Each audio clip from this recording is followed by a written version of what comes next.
ونستغفره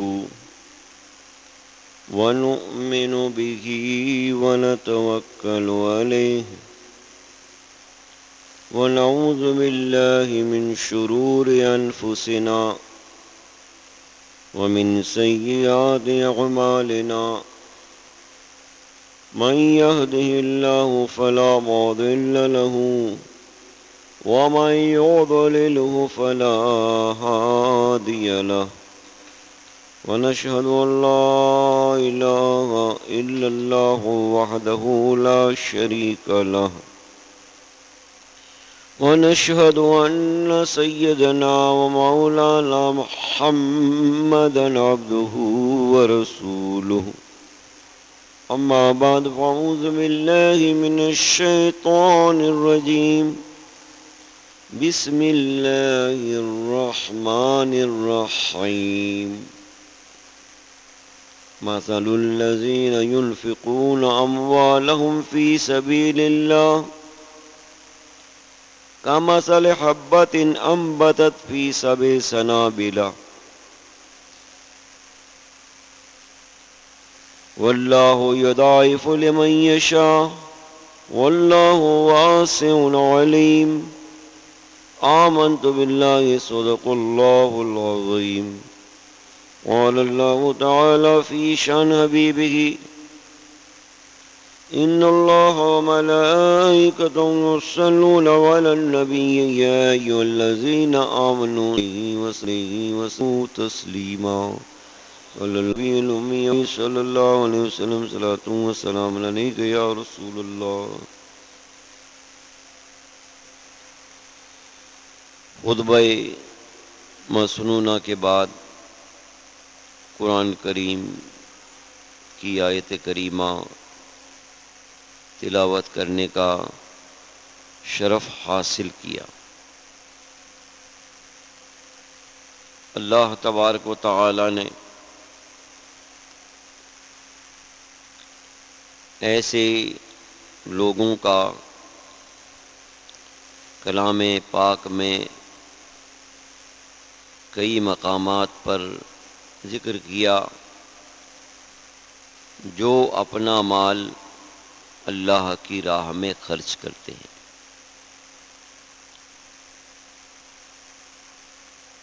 ان کے لیے بشارتیں سنائی، مغفرت اور اجر کا وعدہ فرمایا گیا. اور جو لوگ اپنے مالوں کی شریعت کے مطابق زکوٰۃ نہیں دیتے ان کے لیے وعیدیں سنائی گئی، ان کے لیے عذاب، رسوائی کو بیان کیا گیا. قرآن پاک میں جا بجا ان دونوں طبقوں کا ذکر ہے کہ جو اللہ کے شاکر بندے ہیں اس کی نعمت کو پا کر شکر ادا کرتے ہیں اور شریعت کے حکم کے مطابق اپنے مال کی زکوٰۃ ادا کرتے ہیں. اور دوسری جانب ایسے لوگوں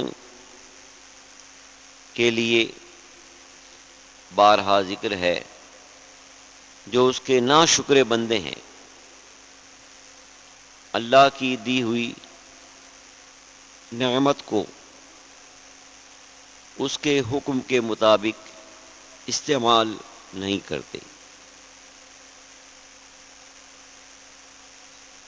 یہ دونوں چیزیں قرآن پاک میں جا بجا آئی ہیں.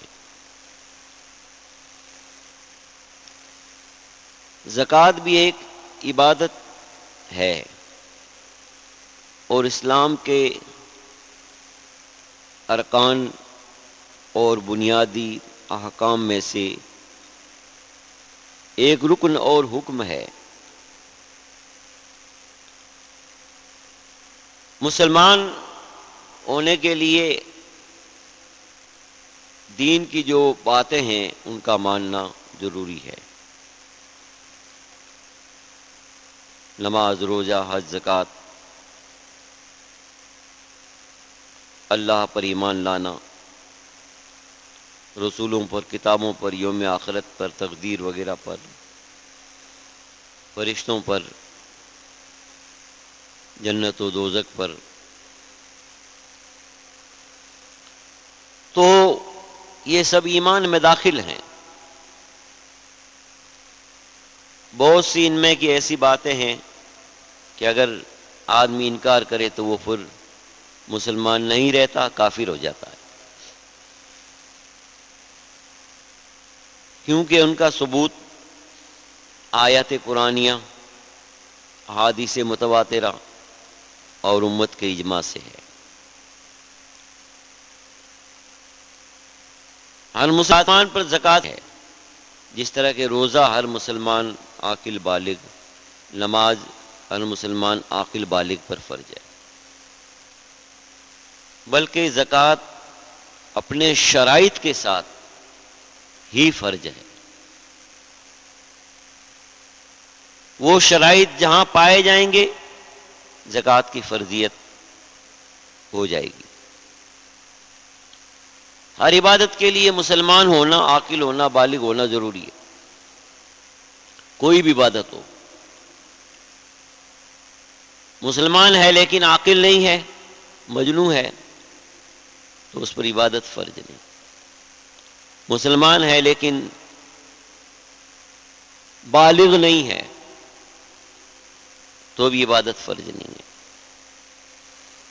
تو اسلام کی ہر عبادت کے لیے یہ تینوں شرطیں تو ہر وقت قائم رہتی ہیں: مسلمان ہونا، عاقل ہونا، بالغ ہونا۔ باقی شرطیں ہر عبادت کے لیے الگ ہیں، جیسے زکوٰۃ کے لیے آزاد ہونا، کہ سرکار کی بعثت کے وقت لوگ غلام بھی تھے،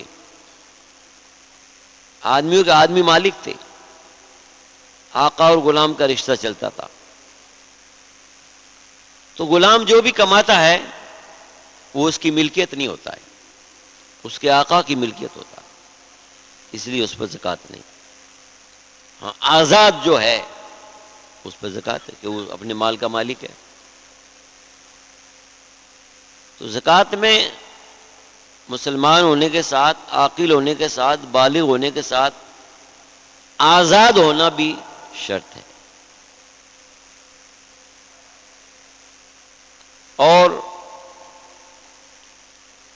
مالک نصاب ہونا، نصاب سے کم مال پر زکوٰۃ فرض نہیں۔ سرکار کے دور میں 52.5 تولہ چاندی، 7.5 تولہ سونا، دونوں ایک بھاؤ بازار تھا ان کا۔ جتنی قیمت میں 7.5 تولہ سونا آتا تھا، اتنی ہی قیمت میں 52.5 تولہ چاندی ملتی تھی۔ تو سرکار کے دور میں اس کا یہی نصاب مقرر ہو گیا۔ اب جب سرکار نے فرما دیا ہے تو اب قیامت تک یہی چلے گا، کوئی تبدیلی نہیں کر سکتا اس میں۔ کوئی 52.5 تولہ کو 35 تولہ یا 70 تولہ نہیں کر سکتا چاندی کو، 7.5 تولہ سونا کو کوئی 5 تولہ اور 12 تولہ نہیں کر سکتا۔ شریعت کا نظام ایک دم یہ بنیادی باتوں میں بالکل اٹل ہے۔ جیسے نمازیں 5 ہیں تو نہ کوئی 6 کر سکتا ہے، نہ کوئی 4 کر سکتا ہے، فرض۔ ان کی رکعتیں بھی جیسی ہیں ویسے ہی رہیں گی، نہ کوئی کم کر سکتا، نہ کوئی زیادہ کر سکتا۔ تو اسلام کے یہ وہ بنیادی مسائل ہیں، مرکزی احکام ہیں۔ تو آزاد ہونا بھی، مالک نصاب ہونا بھی۔ اب مالک نصاب آدمی سمجھ لو شعبان کی پہلی تاریخ کو ہوا ہے، کیونکہ اس میں فقہاء کرام نے فرمایا کہ چاند کی تاریخ کا ہی اعتبار ہے، تو آئندہ وہ شعبان کی آنے سے پہلے یعنی رجب کے ختم پر ہی وہ مالک نصاب مان لیا جائے گا، اور اس پر ایک سال گزر گیا، اس کو ہولان الہول کہتے ہیں۔ شریعت میں مالک نصاب ہونے کے ایک سال بعد زکوٰۃ دینا فرض ہوتا ہے۔ شریعت کا معاملہ بالکل ایک دم صاف ستھرا یہاں ہے، روشن ہے۔ مالک نصاب ہونے کے بعد میں بھی ایک سال گزرے تب اس پر زکوٰۃ پڑے، درمیان میں کم زیادہ ہوتا رہے تو اس کا کوئی اعتبار نہیں۔ اب اس مالک نصاب ہونے کے بعد میں کتنا ہی مال دوسرا اس میں اور ملتا رہے، چاہے سال سے 1-2 منٹ پہلے ہی کیوں نہ ملا ہو،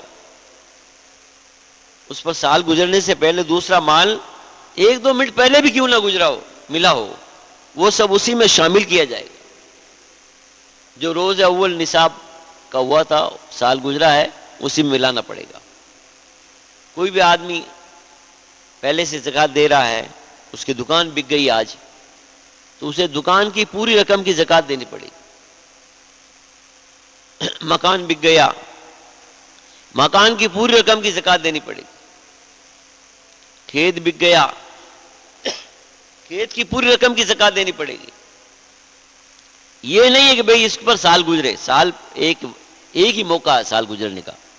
اول وقت میں جب آدمی مالک نصاب ہوئے تو اس مال پر سال گزر گیا، بس باقی کے لیے کوئی سالال نہیں ہے، جو ملتا جائے دیتے جاؤ، ملتا جائے دیتے جاؤ۔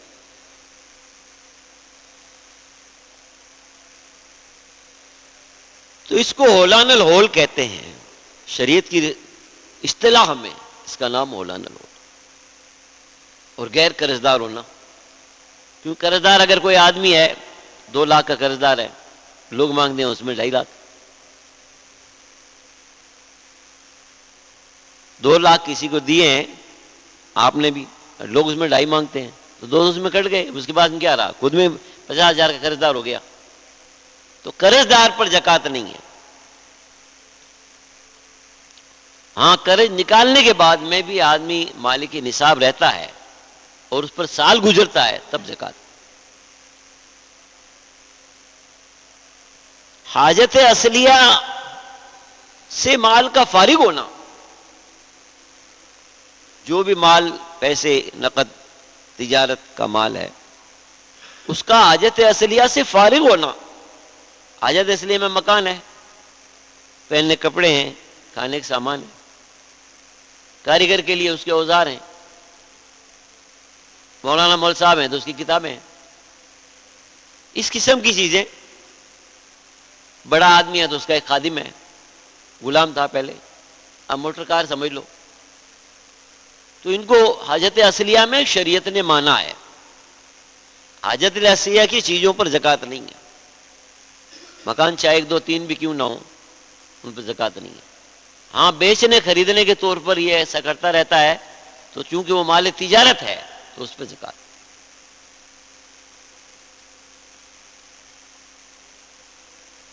شریعت نے یہ سارے ضروری بنیادی مرکزی احکام ہمارے سامنے کھول کر بیان کیے ہیں۔ فقہاء کرام نے پوری رات بیدار رہ کر قرآن حدیث کے سمندروں سے غوطہ زنی کرتے ہوئے ان مسائل کا استخراج کیا ہے۔ اللہ تبارک و تعالی جل مجدہ ان کے مزارات پر، ان کی ارواح پر اپنی کروڑوں رحمتوں کو نازل فرمائی، جنہوں نے ہم پر شریعت کو سمجھنا آسان کر دیا اور دین پر چلنا ہمارے لیے سہل بنا دیا۔ درود شریف میں اللہم صلی وسلم علی سیدنا محمد السلام علیکم رسول۔ میں نے جو آیت کریمہ خطبہ کے بعد پڑھی ہے اس میں اللہ تبارک و تعالی فرماتا ہے جو لوگ اپنا مال اللہ کی راہ میں خرچ کرتے ہیں، جو لوگ اپنا مال اللہ کی راہ میں خرچ کرتے ہیں ان کی مثال ایک دانے کی ہے. دانے کی، زمین میں دانہ گرتا ہے، اس سے بالیں نکلی. ہمارے زبان میں سٹا اٹا کہتے ہیں اس کو. اور ہر سٹے میں 100 دانے.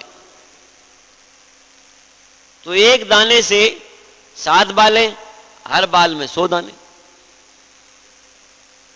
تو یہ اللہ کی راہ میں خرچ کرنے والوں کی مثال پیش کی گئی ہے کہ جو اللہ کی راہ میں 1 روپیہ خرچ کرتا ہے، مثال کے طور پر اللہ اپنے فضل و کرم سے دنیا اور آخرت میں اسے 700 روپیہ عطا.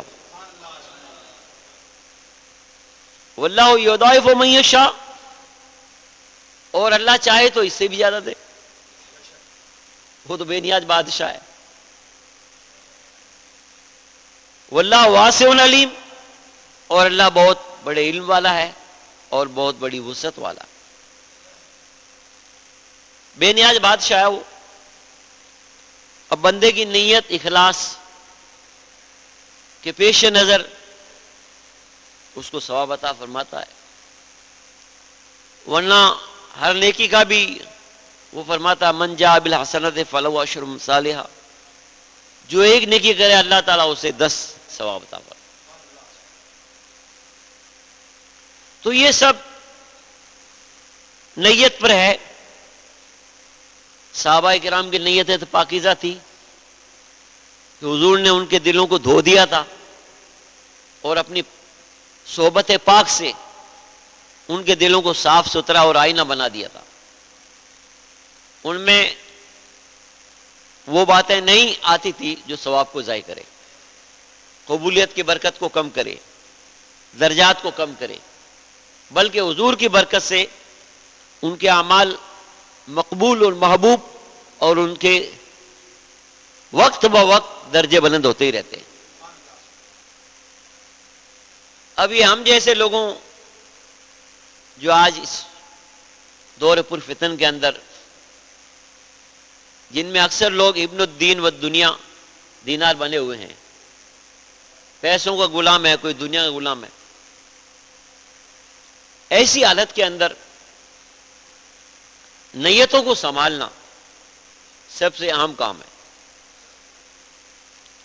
جس نے اپنی نیت درست رکھی، صدقہ و خیرات و زکوٰۃ دینے کے وقت اس نے اپنا بھلا کیا.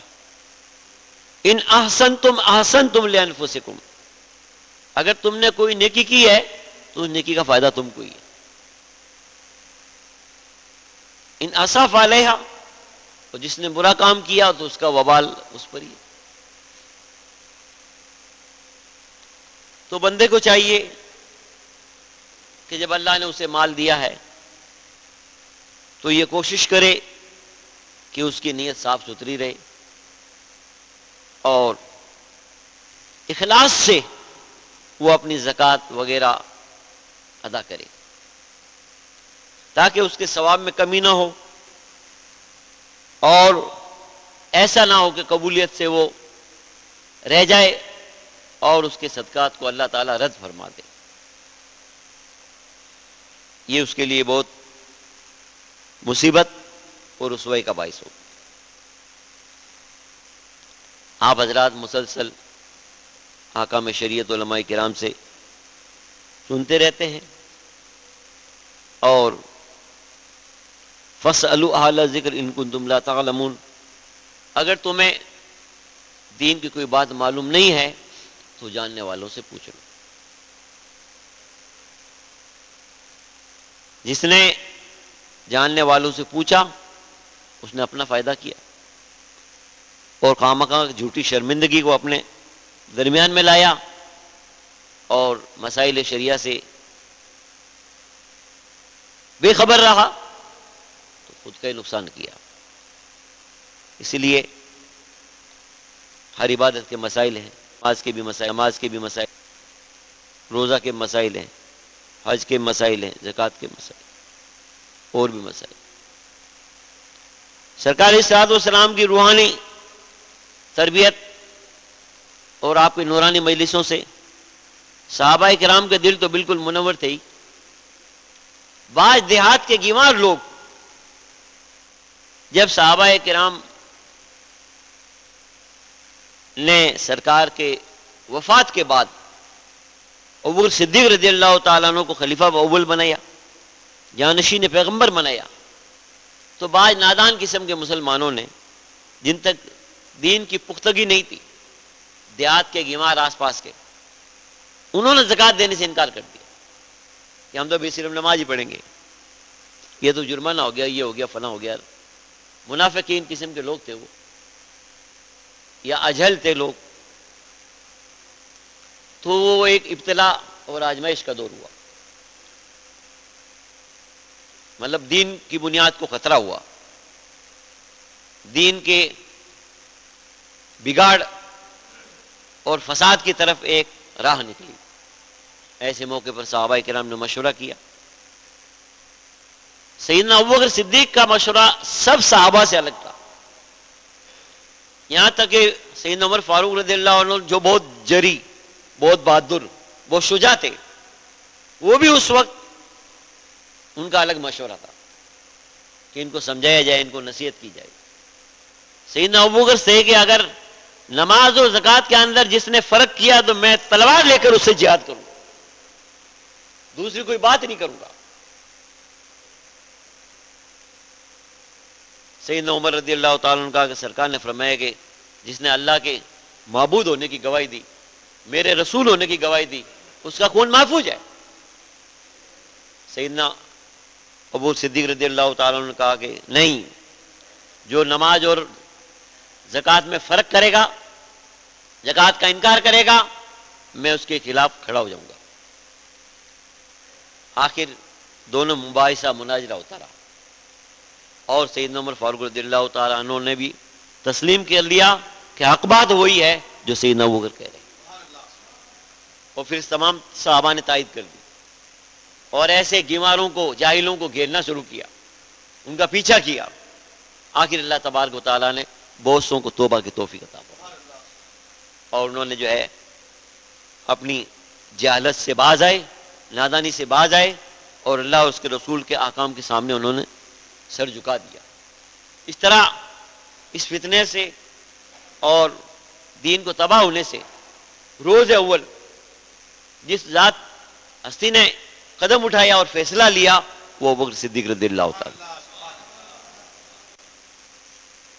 ایسے ماحول کے اندر جب اسلام پر ایسی بلا آئی، آفت آئی، باطل نے سر اٹھایا، تو حق نے احقاق حق ابطال باطل کا فرض ادا کیا، اور جو ہے دین کی بلندی اور عظمت کا پوری قوت سے اظہار کیا، اور اللہ تبارک و تعالیٰ نے سیدنا ابوبکر کے فیصلے کو قبول فرمایا، اور وہ فتنہ ہمیشہ کی موت مر گیا۔